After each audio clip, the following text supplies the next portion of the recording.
Welcome to cricket Indians Tamil channel. இந்த video நம்ம பற்றி பார்க்க போகிறோம் அப்படின்னா எம்ஐ vs சிஎஸ்கே ரெண்டு டீமோட ஃபஸ்ட் மேட்ச் இதுதான். ஃபஸ்ட் மேட்ச்சில் யார் வின் பண்ணுறதுக்கு நிறைய வாய்ப்பு இருக்குது.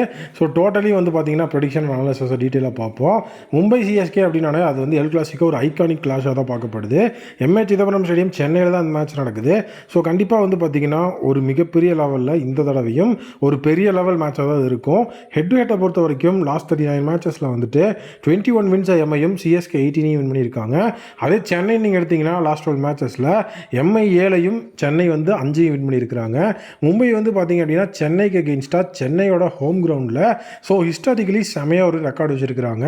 ஸோ அதை ஒரு காம்படிட்டிவ் பேட்டர் கிரவுண்ட் மாதிரி தான் அவங்க வச்சுருக்காங்க. ஸோ டோட்டலி ஹோம் டீமுக்கு ஹோம் கிரவுண்ட்னு அட்வான்டேஜ்னு சொல்லுவாங்க. பட் சென்னை வர்சஸ் மும்பை அப்படின்னு வர்றப்போ சென்னைக்கு சென்னையிலேயே பார்த்தீங்கன்னா அட்வான்டேஜ் இருக்கிற மாதிரி தான் இருக்குது. ஸோ சிஎஸ்கேவை பொறுத்த வரைக்கும் ஸோ அந்த இடத்துல தலை தோனி 1320 ரன் வேலை அடிச்சிருக்கிறார். 145 ஸ்ட்ரைக் ரேட்டில் மேக் அகெயின்ஸ்டாக. ரவீந்திர ஜடேஜா பார்த்தீங்க அப்படின்னா ஸோ வேறு லெவலில் 30க்கும் மேற்பட்ட விக்கெட் எடுத்திருக்கிறாரு. ஸோ கெய்க்வத் பார்த்தீங்க அப்படின்னா 88 நாட் அவுட் எகெயின்ஸ்ட் நம்மளுடைய மும்பை இந்தியன்ஸ் எகெயின்ஸ்ட் அடித்தது அவரோட ஹை ஸ்கோராகவும் இருக்குது. ஸோ அதே நேரம் மும்பை இந்தியன்ஸை பொறுத்த வரைக்கும் சிஎஸ்கேக்கு பார்த்தீங்கன்னா எகெயின்ஸ்டாக அப்படின்னு வரும்போது ரோஹித் சர்மா 837 ரன் அடிச்சிருக்கிறாரு. ஸோ கண்டிப்பாக இந்த ஒரு ரைவல் ஏரியா நாளைக்கு பார்த்தீங்கன்னா நம்மளுடைய ரோஹித் சர்மா ஒரு பெரிய லெவல் பிளேயராக இருக்கிறதுக்கு நிறையவே வாய்ப்பு இருக்குது. ப்ளஸ் சிஎஸ்கேன்னு வரும்போது அந்த இடத்துல ஜஸ்பிரித் பும்ராவை நம்ம ரொம்ப மிஸ் பண்ணுவோம். ஸோ கண்டிப்பாக அது ஒரு விஷயமா இருக்குது. ஸ்கை அதுக்கு அடுத்தபடியே லீடிங் ரன் கெட்டராக இருக்கிறாரு. இதே நேரம் நீங்கள் பார்த்தீங்கன்னா ட்ரீம் 11 அனாலிசிஸ் அப்படின்னு வரும்போது ஸோ கண்டிப்பாக விக்கெட் கீப்பிங்கில் ரியான் ரிக்கல்டன் பார்த்தீங்கன்னா ஸோ எல்லா இடத்துலையுமே ஒரு கன்சிஸ்டன்ட் செலக்டராக இருப்பார். ஸோ பேட்டிங்கில் ரோஹித் சர்மா நல்ல ஒரு ப்ரூவன் ட்ராக் ரெக்கார்டு வச்சிருக்கிறார் சிஎஸ்கேக்கு அகெயின்ஸ்டாக. ஸ்பின்னை ஹேண்டில் பண்ணுறதுக்கு நல்ல எஃபெக்டிவான ஒரு பிளேயர். ஸ்கையும் இந்த இடத்துல ஆட்டோமேட்டிக்காக உள்ள வந்துடுவார். அதே நேரம் நம்மளுடைய ருத்ராஜ் கெய்க்வத் கண்டிப்பாக நல்ல ஆப்ஷன். சிவம் தூபே ஆஸ் ஆல்ரவுண்டராக எஃபெக்டிவாக இருப்பார்.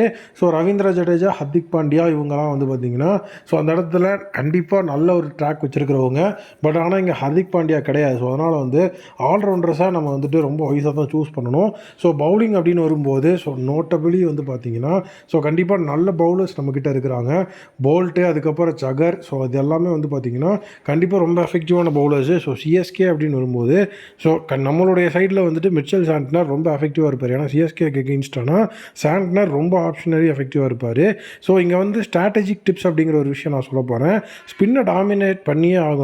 பிச் பார்த்தீங்க அப்படின்னா ஸ்பின்னர்ஸை அசிஸ்ட் பண்ணும். மல்டிபிள் ஸ்பின் ஆப்ஷன்ஸ் அப்படிங்கிறது ரெண்டு டீம் சைட்லேயுமே இருக்குது. ப்ளஸ் சிஎஸ்கேல விளாண்ட சாண்ட்னரே நம்மக்கிட்ட இருக்கிறதுனால அது நமக்கு ஒரு அட்வான்டேஜ். டாப் ஆர்டர் ரொம்ப ஃபோக்கஸாக இருந்தாகணும். டாப் 3 பொசிஷன் அப்படிங்கிறதுல அவங்க எஃபிஷியண்ட்டாக ரன்னை கொடுக்கணும். ஆல்ரவுண்டரோட கான்ட்ரிபியூஷன் ரொம்ப முக்கியம். டாஸ் ஒரு மிகப்பெரிய இம்பாக்டாக இருக்கும். ஸோ ஃபஸ்ட்டு மேட்சை பொறுத்த வரைக்கும் கண்டிப்பாக இந்த தடவை மும்பை இந்தியன்ஸுக்கு ஒரு நல்ல ஒரு அட்வான்டேஜ் இருக்குது.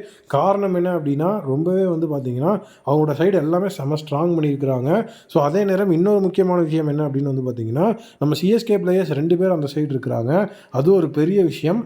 அதுக்கப்புறம் தீபக் சகர் 2 பேர்த்தையும் கொக்கு போட்டு நம்ம தூக்கி இருக்கிறதுனால ஸோ இது வரைக்கும் பார்த்தீங்கன்னா 10 வருஷம் நம்ம ஃபஸ்ட் மேட்ச்சை வின் பண்ணல அப்படிங்கிற அந்த ஜிங்ஸை இந்த தடவை கண்டிப்பாக உடைக்கலாம்னு நான் நினைக்கிறேன்.